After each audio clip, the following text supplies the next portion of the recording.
Welcome to the Service95 Book Club with me, Dua Lipa. Honestly, reading has been an anchor through every phase of my life, and this book club is a way of sharing that joy. Every month, I'll spotlight a book I've loved and sit down with the author for an open and honest conversation about the themes, the characters, and the world they've created. And because I've had the pleasure of speaking with so many brilliant writers already, I'll be opening the archive and bringing back one gem each month. So pour a glass, grab your book, and let's get into it. Helen Garner is one of Australia's most celebrated writers. She doesn't just write stories, she watches, listens, and captures truth. In this house of grief, she reports from a courtroom where her father stands trial for the deaths of his children. This is Helen reading from her extraordinary book.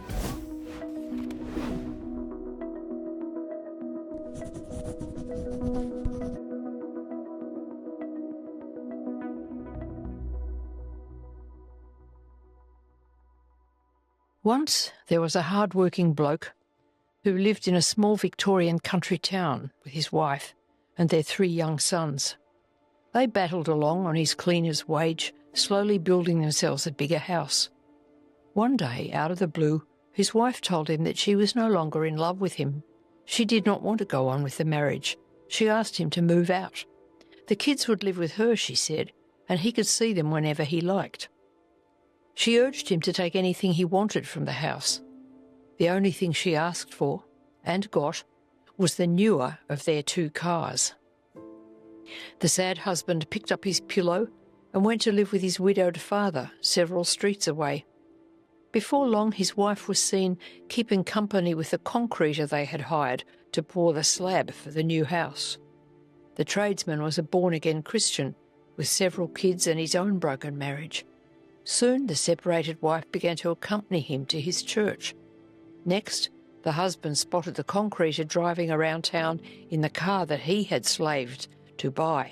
10 months later, just after dark on a September evening in 2005, while the discarded husband was driving his sons back to their mother from a Father's Day outing, his old white Commodore swerved off the highway, barely 5 minutes from home, and plunged into a dam. He freed himself from the car and swam to the bank. The car sank to the bottom and all the children drowned. I saw it on the TV news. Night, low foliage, water, misty and black, blurred lights, a chopper, men in high-vis and helmets. Something very bad here, something frightful. Oh Lord, let this be an accident. Anyone can see the place where the children died. You drive southwest out of Melbourne on the Princess Highway, the road that encircles the continent. You bypass Geelong, resist the call of the Surf Coast turnoff, and keep going inland in the direction of Colac, on the great volcanic plain that stretches across southwestern Victoria. In August 2006, after a magistrate at a Geelong hearing had committed Robert Farquharson to stand trial on 3 charges of murder, I headed out that way one Sunday morning with an old friend to keep me company. Her husband had recently left her. Her hair was dyed a defiant red, but she had that racked look, hollow with sadness. We were women in our 60s. Each of us had found it in herself to endure, but also to inflict, the pain and humiliation of divorce. I had imagined the trajectory of Farquharson's car as a simple drift off the left side of the highway. But to plunge into this body of water on the wrong side of the road, the car would have had to veer over the centre white line and cut across the eastbound lane with its oncoming traffic. As we sped down the Winchelsea side of the overpass, forcing ourselves to keep glancing to the right, we saw little white crosses, 3 of them, knee-deep in grass between the road and the fence. We flew past, as if we did not have the right to stop. A mile or so beyond the township, we turned down a side road and found a grassy spot where we could eat our sandwiches. We felt awkward, almost guilty. Why had we come? We spoke in low voices, avoiding each other's eye, staring out over the sunny paddocks. Do you think the story he told the police could be true?